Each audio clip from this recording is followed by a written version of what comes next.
noches, ¿cómo les va? Bienvenidos a una nueva edición de Vía Pública por las pantallas de Canal 24 Horas. Claramente la crisis política e institucional en Perú se acentuó luego que Pedro Pablo Kuczynski renunciara a la presidencia del país. Una decisión que en el consenso era solo cuestión de horas y que escribe un capítulo más de los casos de corrupción y también sus coletazos en América Latina.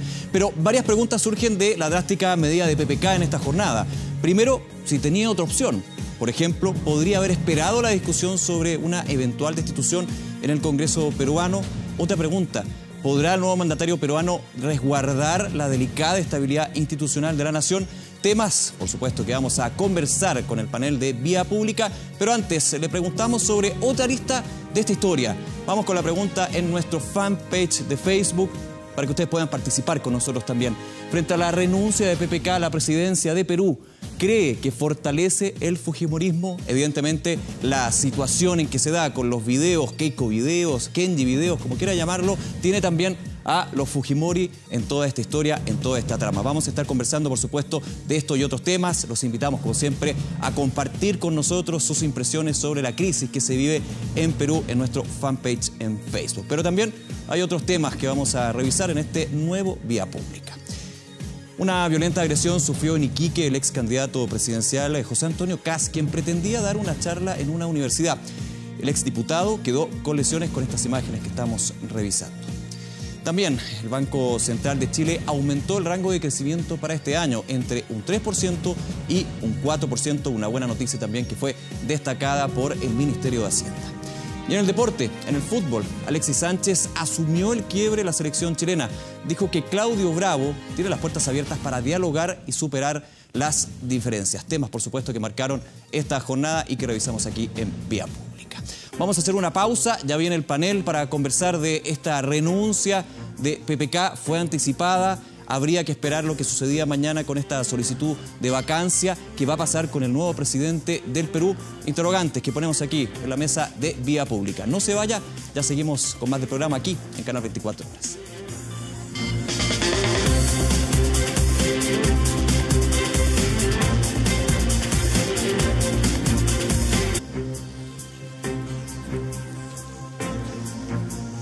Bien, regresamos a Vía Pública, ya lo adelantábamos, la situación, la crisis institucional política que se vive en Perú es parte de la conversación que vamos a tener esta noche con nuestros invitados. Paso de inmediato a presentarlos para ya entrar en lleno. Comenzamos por Patricio Guajardo, analista internacional y académico de la Facultad de Derecho y Gobierno de la Universidad de San Sebastián. Patricio, muchas gracias. Hola, Nicolás, ¿cómo muy buenas noches. Javier Puente, académico del Instituto de Historia de la Universidad Católica. Javier, bienvenido, muchas gracias.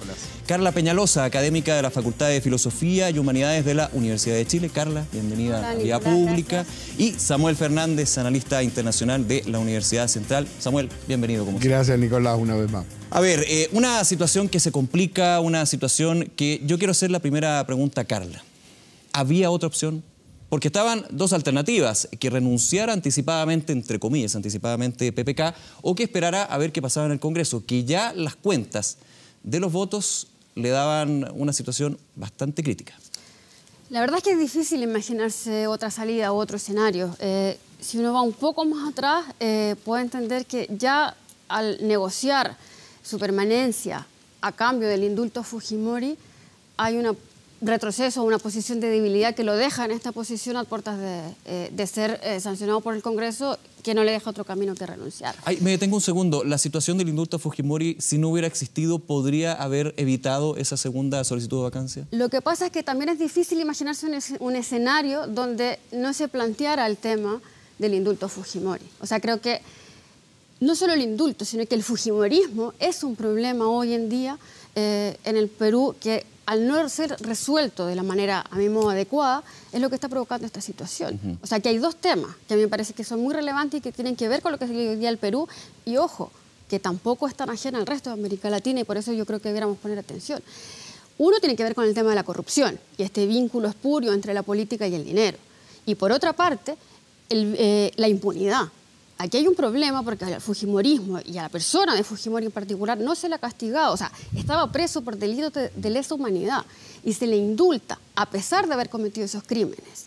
Y se le indulta presentando exámenes médicos de dudosa veracidad, etcétera, etcétera, pero además a cambio de un favor político.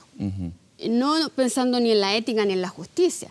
Y el problema es que cuando tú no sancionas o dejas en la impunidad crímenes que afectan a la democracia en definitiva, dejas en una posición muy fuerte para seguir operando en la sombra, en el Congreso, donde sea. O sea, hoy día el fujimorismo está dictando la pauta de lo que pasa en el Perú.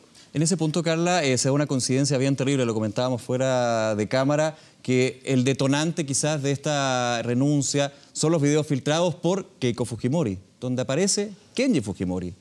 Entonces, nuevamente, recordando los Vladi videos, estamos con un Fujimori en una situación crítica de la institucionalidad y también de la política peruana. En ese punto, Javier, ¿cómo ves tú esta situación? Lo planteamos también en la pregunta a nuestros televidentes del fanpage de Facebook. ¿El fujimorismo se ve fortalecido con esto? Más bien, ¿la figura de Keiko Fujimori? Yo creo que el resultado es síntoma de la fortaleza del fujimorismo. Antes de ser un proceso de fortalecimiento, este resultado, la crisis moral e institucional, la podredumbre que hoy enloda a Perú, es el nicho del fujimorismo, es donde el fujimorismo se siente como la táctica que se ha usado para evidenciar algo que se sabía, algo que conocíamos o sospechábamos, pero que necesitó plasmarse en una imagen que sea compartida a manera de video. Es una táctica fujimorista por excelencia. Este es el plano en el que el fujimorismo se mueve con destreza.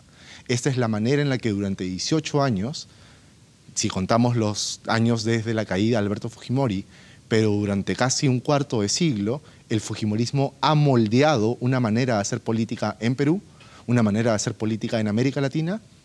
Este es el triunfo de la política de la antipolítica. Y recordar, por ejemplo, que Keiko Fujimori se descuelga de alguna manera del indulto que PPK entrega a Alberto Fujimori. Es Kenji la figura que finalmente termina haciendo esta negociación. Samuel, en ese punto, también volviendo al tema de hoy, vemos que evidentemente, como decía Carla, no había mucha opción de otra instancia. ¿Qué va a pasar con el nuevo presidente? Con Vizcarra, Manuel Vizcarra, que ya está en camino a Perú, que también, hay que decirlo, tiene ciertos esqueletos en el closet, podríamos decir. Se los van a sacar de todas maneras si los tiene. Pero además hay un antecedente de él. Primero ha estado lejos. Ha estado embajador en Canadá, es una situación bastante extraña. Pero ahora viaja de regreso. Se ha tomado algún tiempito. Pero lo interesante es con qué legitimidad. Sí le corresponde institucionalmente, pero ¿cuál es el apoyo político que tiene? ¿Va a sufrir los mismos problemas que PPK? ¿Van a hacerle los mismos juegos? ¿Es un fujimorista? ¿No lo es? ¿Es partidario del equipo de PPK? ¿En dónde está colocado? Además, le toca por subrogancia, porque no le toca por elección. Claro. Por lo tanto, hay todo un movimiento que lo van a rodear. Le van a encontrar cosas. La política es mucho más seria de lo que estábamos, ustedes lo decían muy bien, los dos. Tenemos aquí unas crisis que son, no solo es la corrupción, aquellos esqueletos de closet que tú muy bien mencionas, sino que hay un sistema político que está fallando por todos lados.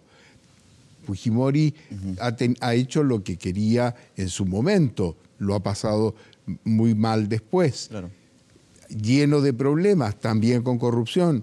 ¿Qué pasa con un PPK que parecía absolutamente íntegro, perfecto, y le han demostrado todo esto? Entonces, hay algo detrás de esto, una ambición por el poder que uno puede imaginar de manera feroz. Es bien interesante eso, también rescatando lo que decía Javier y Carla y lo que dices tú, Samuel. Nuevamente, el fujimorismo es el centro de la crisis política institucional de Perú, considerando que la renuncia de Pedro Pablo Kuczynski, y ahí te doy la palabra, Samuel, se da por un caso completamente distinto, por el financiamiento de la constructora brasileña Odebrecht. En ese punto, ¿Odebrecht es menos fuerte que la presencia del fujimorismo con toda la historia que se ha desencadenado? A ver, yo agregaría una cosa, Nicolás. Yo creo que aquí hay una competencia por el poder dentro del fujimorismo, entre Keiko y Kenji. Y agrego además un dato adicional que no ha salido, pero que está presente. Yo comparto absolutamente con Javier y con Carla de que el fujimorismo, desde el año 90, desde que llega Fujimori al poder, instala y pasa a ser como hegemónico en todo lo que es el debate político en Perú. Pero agreguemos que tiene mayoría, tiene una fuerte cantidad de parlamentarios. Entonces, por lo tanto, el tema es ¿quién lidera el fujimorismo? hoy día está claro por los Keiko videos, que es Keiko. Claro, que es está la dominando. que filtra justamente estos ella filtra frente al Más hermano. que filtra, lo hace público. Al hermano. Entonces uno podría pensar, ¿esto fue una cosa acordada entre los dos o es algo en la cual ella prima? Porque de hecho... Habla de una estrategia medio macabra. Claro, una estrategia medio macabra. Pero lo que yo estoy convencido que Keiko no está esperando ni quiere esperar el 2021. Es decir, le va a hacer la vida muy difícil a Vizcarra. De todas maneras, se la va a hacer. Por lo tanto, porque esta decisión, ya sea con acuerdo con Kenji, que fue quien negoció con el gobierno de PPK el indulto a Fujimori, supuestamente Keiko tomó distancia en ese momento y no era tan partidaria que le dieran el indulto, eso es lo que de alguna manera en imágenes mostró. Pero por eso digo, eso es lo que mostró. Entonces, quien se impuso en esta jugada fue Keiko Fujimori. Keiko, yo no creo que va a esperar, insisto, al 2021 que Vizcarra se asiente. Un PPK con un 8%, 10% de apoyo, totalmente desprestigiado por el caso Odebrecht y todo lo demás. Entonces, efectivamente, yo creo que acá, como frente a tu pregunta, si Odebrecht es más importante, no, claramente aquí los más importantes son Fujimori. Keiko Fujimori demostró su poder, usó el poder que tiene en el Congreso y destituyó a PPK, a pesar que renunció. Pero todo el mundo sabía, perdónenme, el 21 de diciembre pasado, cuando se hizo la otra discusión de vacancias, todo el mundo sabía, porque había que ser ingenuo pensar, de que se había cambiado los 9 votos que necesitaba de parte del fujimorismo para impedir que PPK cayera. Y al final se salva por una negociación. Ahora, lo que hizo Keiko es demostrar que esa negociación se había producido y la mostró, usando los videos, que es algo tradicional en la política peruana desde que Fujimori se instaló en el poder. Ahora, viendo ese contexto, es bien complicado poder proyectar lo que va a suceder en los próximos años. Claramente, una nación necesita un líder. Los estados son los que trascienden. Los gobernantes finalmente terminan más bien en la historia. Pero en una crisis política institucional, claramente quien dirige, quien tiene las riendas, es clave para lo que puede pasar. Vemos que el fujimorismo va a ser un gran obstáculo, Vizcarra. Carla, ahí te pregunto, ¿tú crees que puede llegar al 2021? También está la posibilidad, por ejemplo, de elecciones anticipadas, que el Congreso de alguna manera muestre una situación completamente distinta, también en un fraccionamiento que se han dado los partidos políticos en Perú. Dado el escenario al día de hoy, porque claro, falta todo mucho demuestra que pase. todo puede ir cambiando, a mí me parece que es muy difícil que llegue al final del gobierno. O sea, insisto en el poder que tiene el fujimorismo y yo creo que el futuro del Perú va a estar en manos de alguno de los Fujimori, digamos, da lo mismo cuál de los dos hermanos. Lo que a mí me parece, bueno, muy preocupante y muy grave, no solo porque sean ellos, digamos, a mí me parece que aquí la pregunta esencial tiene que ver con el futuro de la democracia en Perú, digo, más allá del nombre que tenga quien gobierne. De la institucionalidad. De hecho, digamos, ya al día de hoy y de aquí para adelante, que no sabemos muy bien lo que va a pasar y espero que no pase nada terrible, digamos, pero la verdad es que el Estado de Derecho y la democracia peruana están en una crisis muy profunda, en una crisis de legitimidad muy grave.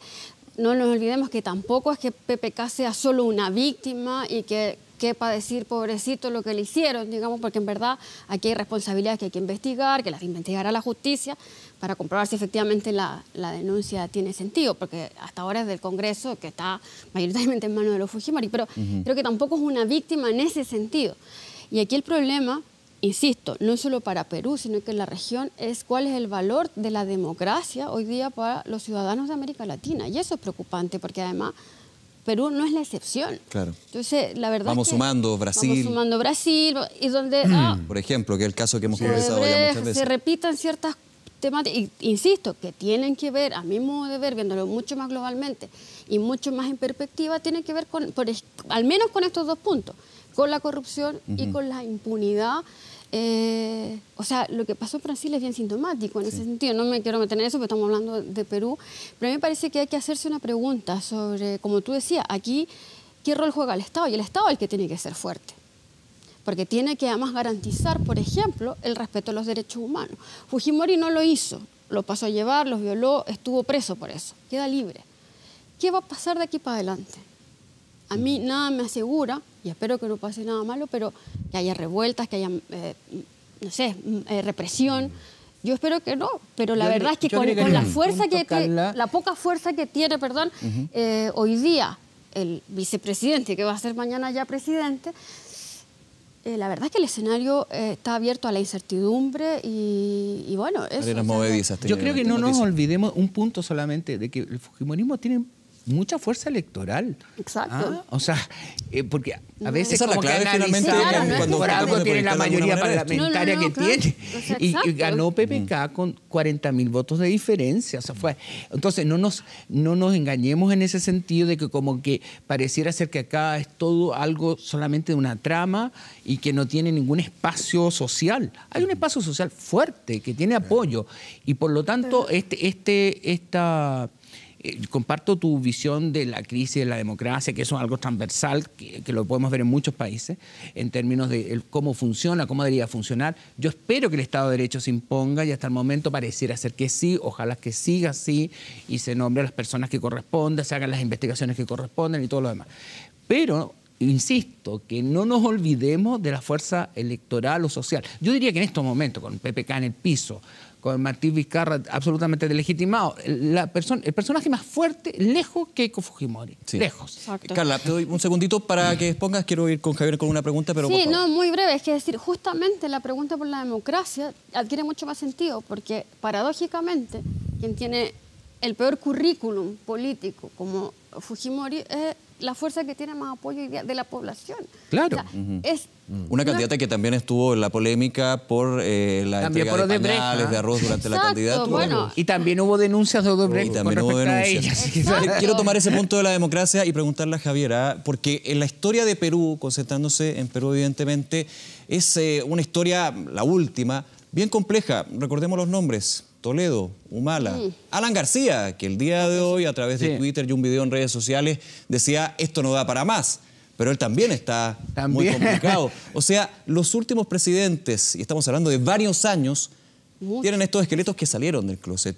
Esa historia, ¿cómo puede compartir o cómo compatibilizar de alguna manera con la república, con la democracia, con la estabilidad que finalmente quieren los peruanos y en la región, para que ahí podemos ampliarlo un poco? Permíteme sugerir una modificación en el adjetivo que usaste. A ver. No es solamente frágil, no es solamente precario. Esto es una trayectoria patética. Es una trayectoria patética que te habla de lo etérea que es la democracia peruana, latinoamericana, lo que se ha hecho sobre texto de la democracia en nombre del libre mercado. El haber relegado, el haber entregado nuestras repúblicas a empresarios. Exacto. El haber fundado repúblicas empresariales, el hecho de que Kuczynski asumía un gobierno considerado como un gobierno de lujo con la única legitimidad de ser un tecnócrata eficiente, claro, como si eso fuese una analogía de ser un buen político. El ser un buen lobista transformado en un buen administrador del Estado. Eso de ninguna manera es excepcional a Perú. Es una constante en toda la región. Pero había sido una visión distinta con otros mandatarios peruanos. Yo lo dudo. Yo, de nuevo, digamos, sí, hablas de presidentes apresados, perseguidos, requisitoriados por la justicia. Toledo está escondido en los Estados Unidos. Pero son todos presidentes que han gobernado, que se les ha permitido terminar sus administraciones por tener al empresariado detrás.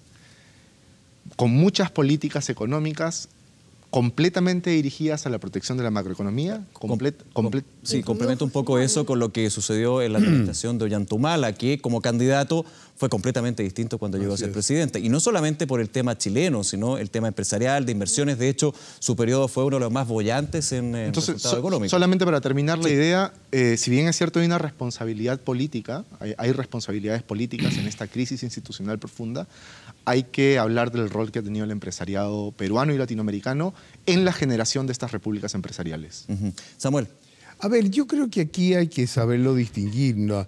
Porque podríamos pensar que hay una contradicción desde el momento que el más representativo de los empresarios, como era Pedro Pablo Kuczynski, lo sacan.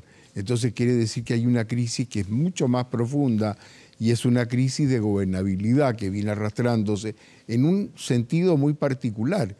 Yo creo que falta un análisis más bien de por qué todos los últimos presidentes terminan de la manera que terminan.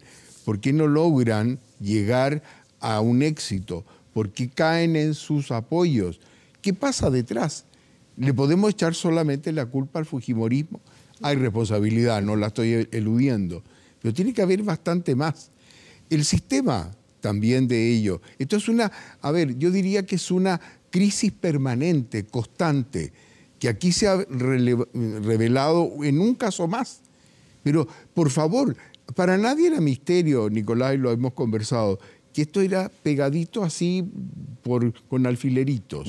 Y sacaron unos pocos y se cayó el edificio.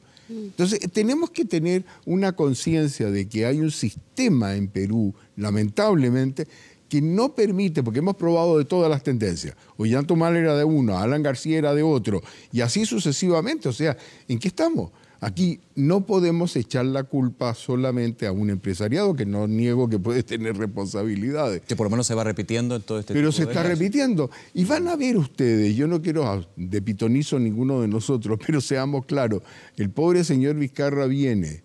¿Cuánto le va a durar su estabilidad? ¿Cuándo le van a crear otra vez esto? ¿Cuándo lo van a llevar a acusación? ¿Lo van a forzar a que permitan que él gobierne hasta el término del periodo de PPK como le corresponde, o lo van a sacar antes para obtener el cambio? Pero cuidado, porque ese cambio viene con el cambio electoral reflejado en el Parlamento. Samuel, aprovecho ese punto. Javier, ¿cuánto puede durar Vizcarra? Obviamente es muy complejo cuando todavía ni siquiera asume un gobernante decir cuánto va a durar, pero dada la crisis, dada también el currículum, dado de alguna manera la experiencia que ya se tiene, ¿cuál es tu visión con respecto a cómo se le pone la mano o el terreno a este nuevo presidente? Va a depender de lo confrontacional que quiera hacer con el fujimorismo y de que entienda de que ningún tipo de pacto debajo de la mesa, como quiso hacerlo Kuczynski para intentar salvarse, le va a garantizar los apoyos, le va a proveer de consensos necesarios. Tiene que optar por la vía que nunca quiso optar Kuczynski, que es la de la confrontación política. La de la confrontación política. Kuczynski empezó esta larga agonía no en diciembre, que intentaron vacarlo, sino cuando le censuraron al ministro Jaime Saavedra, uno de los hombres más probos de la tecnocracia latinoamericana, hoy destacado en el Banco Mundial, a cargo del sector educación. Cuando no hizo lo que debió hacer, que era proponer una cuestión de confianza para asegurar la continuidad del proyecto educativo de su gobierno, empezó a perder esta batalla, empezó a morir lentamente.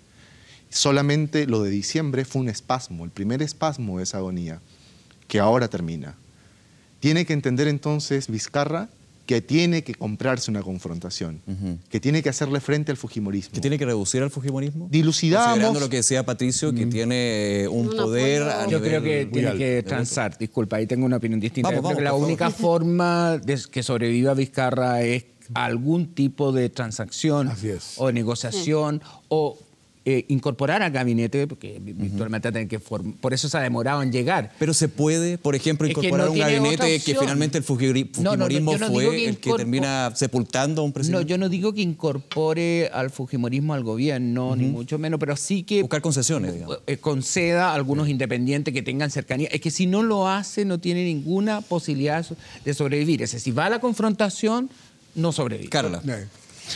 La verdad es que me gustaría ser optimista, pero es difícil. Bueno, ahora yo además soy historiadora, no adivino, pero es difícil. Hace muchas décadas estaba pensando, como todos sabemos, Zabaleta en conversación en la catedral preguntaba ¿cuándo se jodió el Perú? Y esa pregunta yo creo que no tiene respuesta. Yo no soy capaz de responder cuándo para atrás, ni tampoco cómo se resuelve esta crisis. A mí me parece una crisis, insisto, muy profunda. Si uno pudiera, no sé, asesorar a Vizcarra, yo creo que lo más sensato, pero además lo más tal vez ético, sería convocar a elecciones en un plazo prudente. Pero tengo dudas de que lo haga. Y, entre otras cosas, porque lo más probable es que si lo hace va a ganar Keiko Sofía, digamos. Claro. O sea, y eso es lo que quiere Keiko, eso es lo que busca, exacto. eso es un poco los videos. Todo convoca elecciones. Si puedo volver sobre el punto en torno a la confrontación, lo que imaginaba cuando sugería esto de confrontación era que Vizcarra entienda que a los fujimoristas, si hay algo que les importa más que la integridad del país, que el futuro y la gobernabilidad, son sus curules. Es permanecer en el Congreso. Entonces, poner en jaque al fujimorismo en el Congreso es absolutamente factible respetando la institucionalidad. Nombrar, por ejemplo, un gabinete donde haya ministros que han sido previamente censurados, que el fujimorismo va a intentar censurar, plantear una cuestión de confianza que es el equivalente a una tarjeta amarilla en el fútbol, de manera que una eventual futura censura pueda darle facultades al presidente para la disolución del Congreso. El Congreso no quiere, ese punto extremo, el Congreso no quiere ser disuelto. No quiere ser disuelto. Por eso es que apoyan que Vizcarra tome las riendas de la presidencia. Porque no quieren una convocatoria de elecciones generales. Incluso frente a la eventualidad de que Galarreta, el presidente del Congreso, asumiese la presidencia de la República, no iban a convocar a elecciones generales. Buen punto solamente presidenciales. Claro. Samuel, te escuchamos. Pero yo diría que hay otro antecedente más, que es el hecho que los Fujimori, porque son los dos más, muchos más, y el papá que están manejando desde, no sé, desde el hospital, supongo, da lo mismo. Pero Tan enfermo no está tampoco. Sí. Todo esto, a ver, ¿qué es lo que plantean?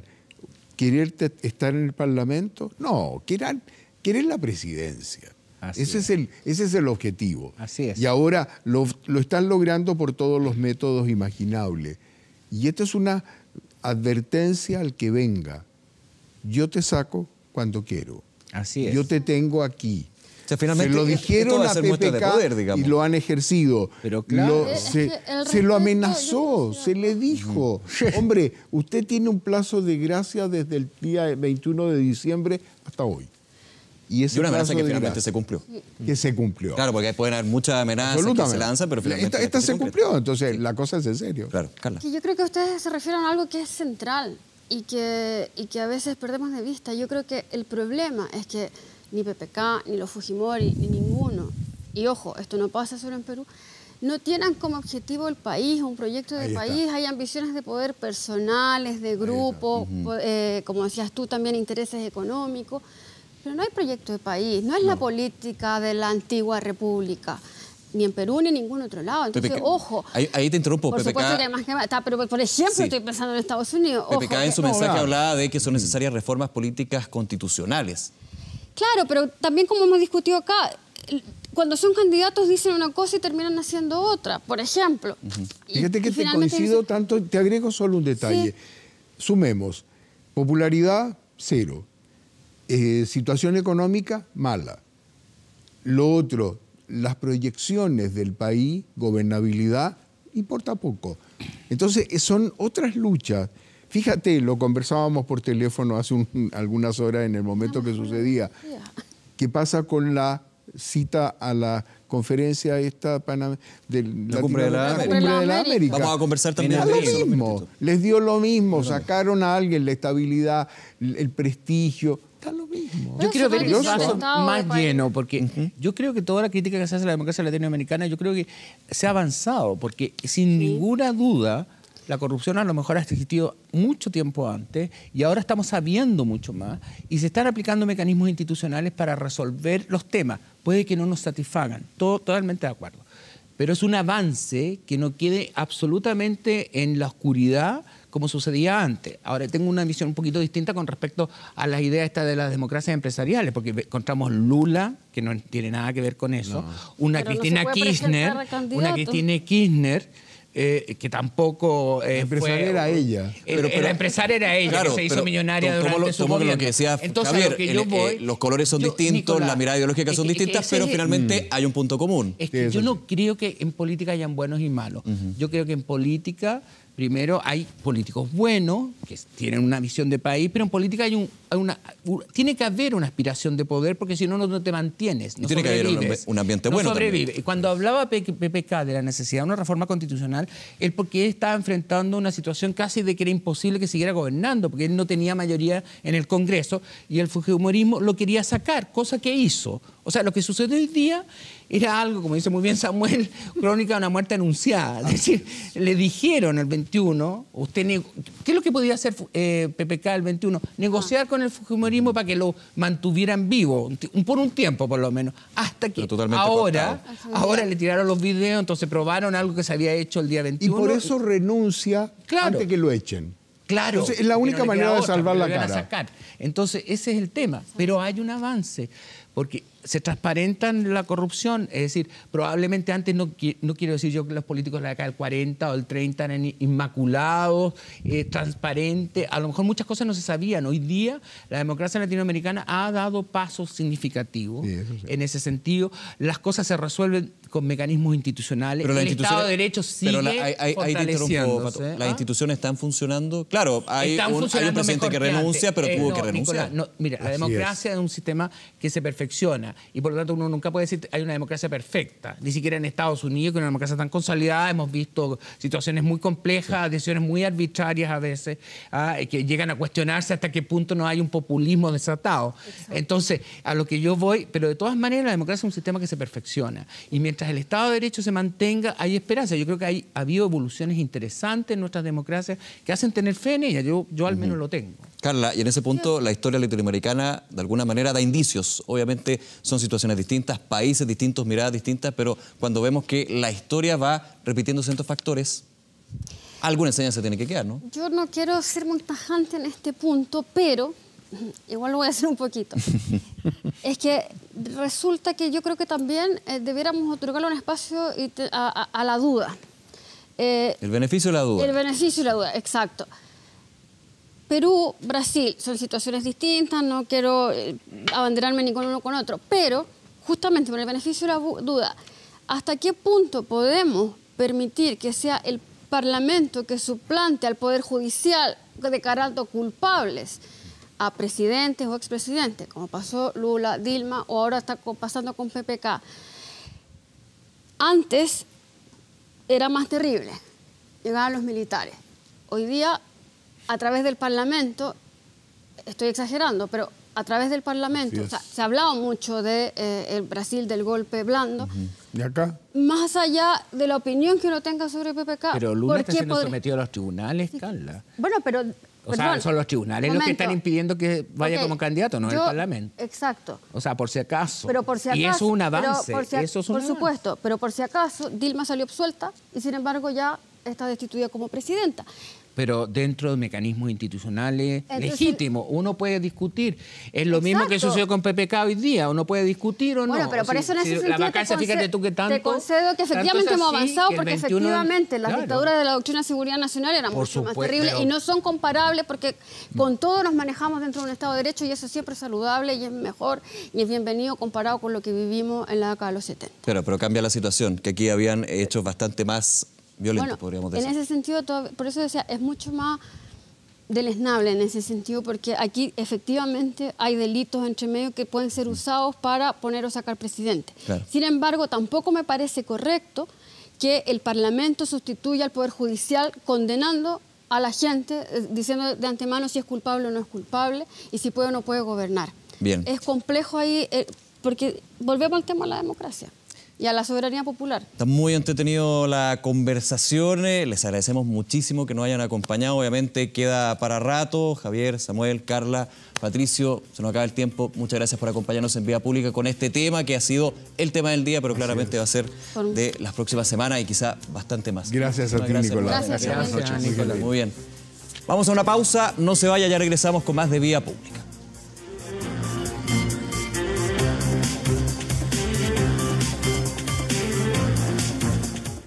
Otras noticias que han sido parte de esta jornada, se lo contábamos esta tarde en Iquique, el ex candidato presidencial, José Antonio Kast, sufrió una violenta golpiza.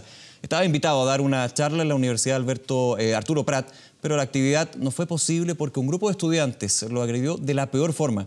La situación fue extrema y de hecho estuvo a punto de salirse completamente de control.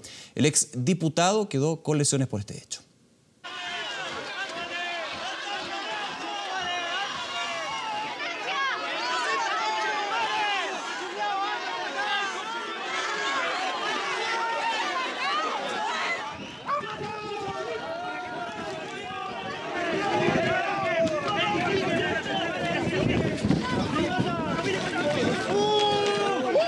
Candidato presidencial en el suelo.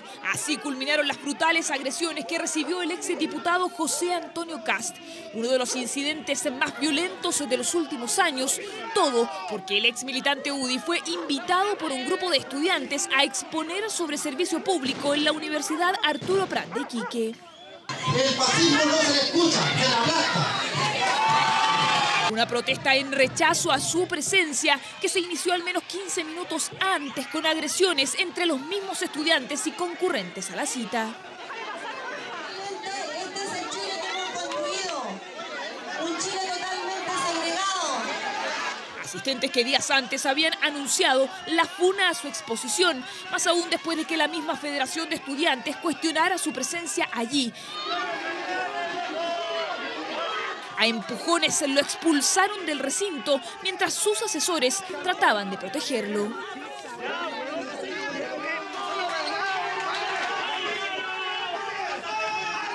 Una persecución que finalizó solo cuando el ex parlamentario logró refugiarse en un servicentro varias cuadras más allá de la casa de estudios, cuando las decenas de jóvenes fueron disueltos por fuerzas especiales. Muestra de la intolerancia de la izquierda. Aquí claramente habían dirigentes de izquierda ideológica extrema. Aquí tienen que hacerse responsables los dirigentes de la universidad también, que hicieron un llamado a la violencia. Y yo quiero decir que no me voy a rendir. Yo voy a seguir planteando la defensa de la libertad, la defensa de la democracia. Voy a ir a constatar lesiones, yo creo que tengo un dedo quebrado, yo creo que tengo un tobillo al menos esguinzado. Parte de las chiquillos que me acompañaban fueron tratados de ser abogados con esta bandera. Agresiones tras las que existen al menos 2 detenidos, ambos militantes del Partido Comunista, presuntos autores de la agresión que dejó en el suelo al exdiputado. Ha sido concertado en ese sentido, en tratar de establecer que el Partido Comunista está detrás de esta agresión, lo que nosotros al menos lo descartamos, y al menos también la participación de las 2 personas detenidas. Rechazamos absolutamente como gobierno esta violencia inusitada, ¿no es cierto?, que nunca se había dado en nuestra región, y vamos a presentar una querella contra los que resulten responsables. Un episodio que fue condenado categóricamente por varios sectores políticos, el mismo que las autoridades esperan que no se vuelva a repetir, deseos a los que se sumó José Antonio Kast, eso sí, afirmando que no dará pie atrás. Y este miércoles fue una jornada de receso en La Haya, pero no justamente para la delegación chilena, que mañana debe exponer sus argumentos jurídicos ante la Corte. El equipo nacional ajustó detalles para su presentación. La Haya es una ciudad muy tranquila, sus playas son atractivas, los holandeses practican deportes y se sumergen en el mar pese al frío y las bajas temperaturas que no superan los 6 grados. Este miércoles la Corte Internacional no abrió sus puertas, pero este jueves se retoman los alegatos y los representantes de nuestro país subirán a estrado. En el día previo, los miembros de la delegación revisaron y ajustaron detalles para su presentación, en la que Chile entregará sus argumentos jurídicos. Nosotros hemos sostenido todo lo contrario y creo que lo primero que debe hacer Chile es clarificar esa situación frente a la cantidad de afirmaciones antojadizas, tergiversadas, que no corresponden a la realidad histórica. Parte de la estrategia de Chile es descartar elementos históricos que a juicio de Chile han sido sacados de contexto. También apuntan a demostrar que Bolivia no está en condición de aislamiento y que a lo largo de los años nuestro país ha dado facilidades para ejercer el comercio libremente. Recordar las muchas cosas que nosotros hacemos por Bolivia en la región en que vivimos, pues. O sea, ellos hablan de una muralla y nosotros tenemos un camino en realidad. Es una carretera enteramente hecha y pavimentada por nosotros para que Bolivia saque sus productos por el puerto de Arica, pues. Los empresarios de Arica, los empresarios de Bolivia están funcionando normalmente y no como hoy día lo han establecido los abogados de Bolivia, en que prácticamente creen que hay una condición de vulnerabilidad, que están casi en una situación como que vamos a comenzar una guerra. En el planteamiento de la Corte, en entrevista con 24 horas, el expresidente Carlos Mesa reforzó la idea planteada por Evo Morales en cuanto a que existe espacio para negociar. Adicionalmente, recalcó que sí hay asuntos pendientes. Cuando el embajador Ostia Gutiérrez le plantea una propuesta a Chile de un corredor para darle un acceso soberano con conexión territorial con Bolivia, y el canciller Walker Larraín le responde: Chile ha recibido su propuesta y está dispuesta sobre esa base a negociar con Bolivia para, como resultado de esa negociación, darle un acceso soberano al mar. ¿Dónde podría estar un milímetro de tergiversación de esa argumentación presentada por Bolivia? afirmó también que respetarán cualquier fallo de la Corte. Por lo pronto, ambos países están enfrentados en este conflicto que tendrá su siguiente episodio este jueves, cuando a las 6 de la mañana, hora chilena, comiencen los alegatos. Mañana es un día clave para Chile. El agente Claudio Grossman junto a 3 abogados internacionales se expondrán ante el tribunal. El principal fundamento de Chile es que Bolivia ha alterado los hechos y que además confunde derechos con aspiraciones. Desde La Haya, este fue el informe de los enviados especiales de 24 horas, Jean-Pierre Salina, Mauricio Bustamante y Francisco Moreno. Mañana, por supuesto, toda la cobertura desde nuestras distintas plataformas de esta argumentación por parte del equipo chileno en La Haya. Vamos con otros temas. Estas son excelentes noticias porque las proyecciones de crecimiento para nuestra economía, que cada 3 meses entrega el Banco Central, subieron con bastante fuerza. Podríamos, escuche bien, llegar a un 4% este año y los precios no deberían subir mucho. Diseñan, confeccionan y venden modelos exclusivos. Hace 6 años, Cindy y su hermana crearon Zapatería Naim, un emprendimiento que crece y se consolida. Cuando nosotros partimos, éramos 3 personas. Actualmente somos 7, más los talleres que le damos también trabajo. Ya exportan sus modelos y en Chile las ventas crecen. Esperan que este año, el 2018, sea aún mejor. Se ve bueno, las ventas han aumentado, así que tenemos un muy buen año que viene con muchas nuevas metas para nosotras, las cuales ya estamos trabajando para que se hagan realidad. Optimismo que se sustenta en mejores proyecciones. El Banco Central entregó una nueva radiografía en el informe de política monetaria. La desaceleración, el caminar lento de la economía, ya quedó atrás. Hay un punto de inflexión que ya se ha producido. O sea, son buenas noticias. Buen panorama porque se elevó la proyección de crecimiento para el 2018. Ahora se estima una expansión entre el 3 y 4% y con posibilidad que sea mayor. Vamos a ver una economía que se está desenvolviendo a una velocidad un poco mayor y eso deja esto en muy buenas expectativas para una mejoría en el mercado del empleo y una mejoría en general en la tendencia en las remuneraciones. Nuevo informe que confirma las mejores expectativas, aunque el ministro de Hacienda puso un tono de cautela. Crecer no está garantizado y depende de las buenas políticas públicas, la restauración de la confianza, la mejora de la gestión y la mejora de las políticas públicas. El central además confirmó que los precios no van a crecer con tanta fuerza. Si en diciembre se proyectaba una inflación cercana al 3% para este año, ahora se redujo la estimación al 2,3%. Vamos a tener durante los próximos meses tasas de inflación relativamente bajas, que son buenas para el poder adquisitivo de los ingresos de las personas, el poder adquisitivo de los salarios. Buenas noticias, la economía chilena confirma que ya camina hacia consolidar su recuperación. Alexis Sánchez, quien se perfila como el capitán de la selección, al menos para el partido de este sábado con Suecia, fue el encargado de dar la cara por el plantel tras las polémicas declaraciones de Claudio Bravo.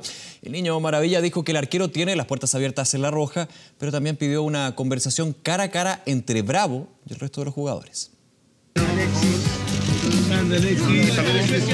Ídolo. Ayer me impresionó los chilenos que estaban aquí. Y este gesto lo dejó claro. Alexis fue el más esperado en la llegada a Suecia. Del aeropuerto se fue al hotel, se reunió con sus compañeros, subió esta foto y le pidieron dar la cara este miércoles y así fue.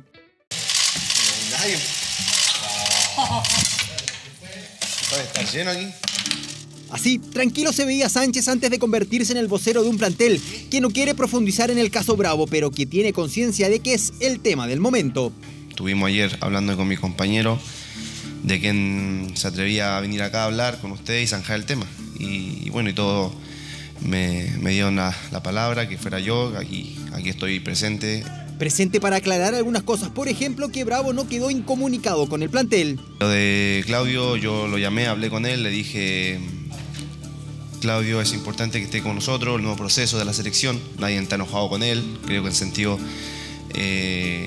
sí, en sentido quieren que hablemos todos juntos, decirse las cosas a la cara, como tiene que ser. Puso tenso el capitán, no hagan preguntas muy difíciles. Y si el capitán está enojado, no va a meter la copa. Así que mejor tenerlo contento. No es casualidad que Alexis haya salido a hablar de Bravo. Siempre ha existido complicidad entre ambos. Las alabanzas siempre han llovido entre los dos. Uno de los mejores del mundo para mí. Alexis lleva muchos años a gran nivel. Claudio, estoy con un arquerazo aquí al lado mío. Dentro de los mejores jugadores a nivel mundial. ¿Ah? No, sí, hermano.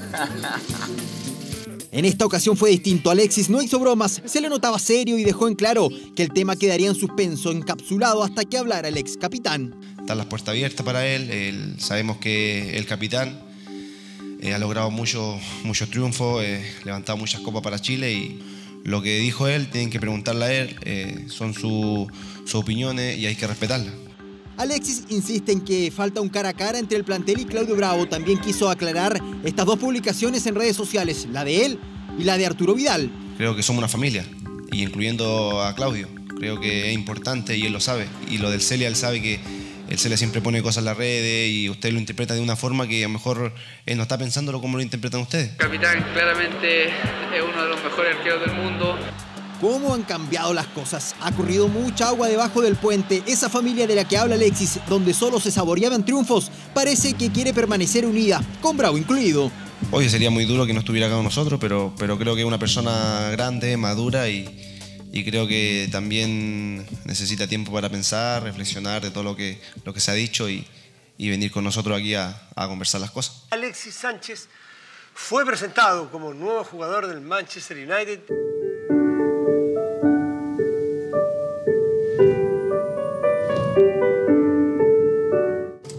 Jugar por el Manchester United no ha resultado como esperaba Sánchez. Su rendimiento ha sido apenas regular y las críticas ya se hacen recurrentes. Invest money in Alexis Sánchez. Ineffective. Alexis aguanta los golpes y así responde. Yo, como soy autoexigente, esperaba algo mejor. Llegar al United, un club grande. Y también tenía la duda de venir para acá a la selección porque es un cambio muy brusco en enero de pasar página, casa nueva, club nuevo, compañero nuevo, y tuve que cambiar todo muy rápido. Y le había dicho al profe de darme un permiso para no venir a estos partidos, pero después, pensándolo bien, dije, y hablé, como te dije antes, hablé con Claudio y dije, tenemos que estar ahí, hay que estar todos unidos, poder hablar, decir unas cosas. Y esas cosas se dijeron, aunque falta la palabra de Reinaldo Rueda, que dará este viernes su conferencia de prensa, y también la de Claudio Bravo y Arturo Salá. ¿Se volverá a repetir esta imagen? De todos los jugadores corriendo a celebrar con su capitán, de que a su líder lo lancen al aire en signo de agradecimiento. Solo el tiempo lo dirá.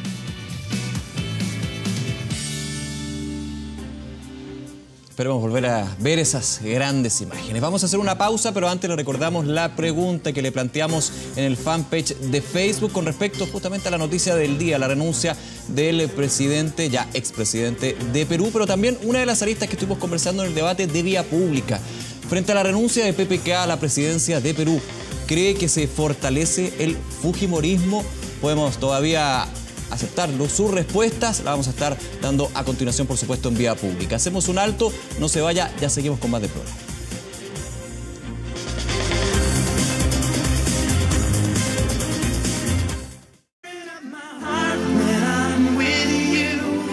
Bien, regresamos a Vía Pública y revisamos los resultados de esta pregunta que les pusimos ahí para ver cuáles son algunas de las aristas que se dan con este hecho de PPK, la renuncia del presidente de Perú. Ahí tenemos, frente a la renuncia de PPK a la presidencia de Perú, ¿cree que fortalece el fujimorismo? Bueno, 57% cree que sí, un no, un 43%. Bastante dividida, ya lo hablábamos en el debate de Vía Pública. Evidentemente la figura de Keiko, Kenji y Alberto Fujimori tiene mucho que decir en esta historia que se va desarrollando en Perú. Vamos a revisar lo que publica nuestro portal de noticias 24horas.cl. Buena noticia para los consumidores, para los automovilistas. El precio de las bencinas sigue a la baja por sexta semana consecutiva a partir del día de mañana. Información que entregó la Empresa Nacional del Petróleo. Bueno para los bolsillos, evidentemente, lo que pasa con eso. Revisamos, como todas las noches, el tiempo para Santiago. Actualmente un poco más de 14 grados, un cielo completamente despejado. Ahí la luna usted la puede ver y seguimos también revisando lo que va a pasar en los próximos días. Jueves, completamente despejado, 26 la máxima, misma temperatura y situación del clima que vamos a tener para la capital el día viernes. ¿Escucha esa canción? Sí, yo creo que algunos igual, aunque no les guste, la han bailado. Estamos hablando de NSYNC, conocida boy band de los años 90, que hace noticia luego que se anunciara que pronto tendrá una, fíjese bien, estrella en el Paseo de la Fama de Hollywood. Pese a que se separaron en el año 2002 con más de 30 millones de copias vendidas, NSYNC, la banda que lideró Justin Timberlake, sigue en la memoria de los amantes del pop de los 90. Con Turn Up My Heart cerramos Vía Pública. Muchísimas gracias por acompañarnos, por supuesto. Sigue el debate, sigue la conversación en Canal 24 Horas y siguen las noticias, por supuesto. Que estén muy bien. Buenas noches, nos vemos. Chao.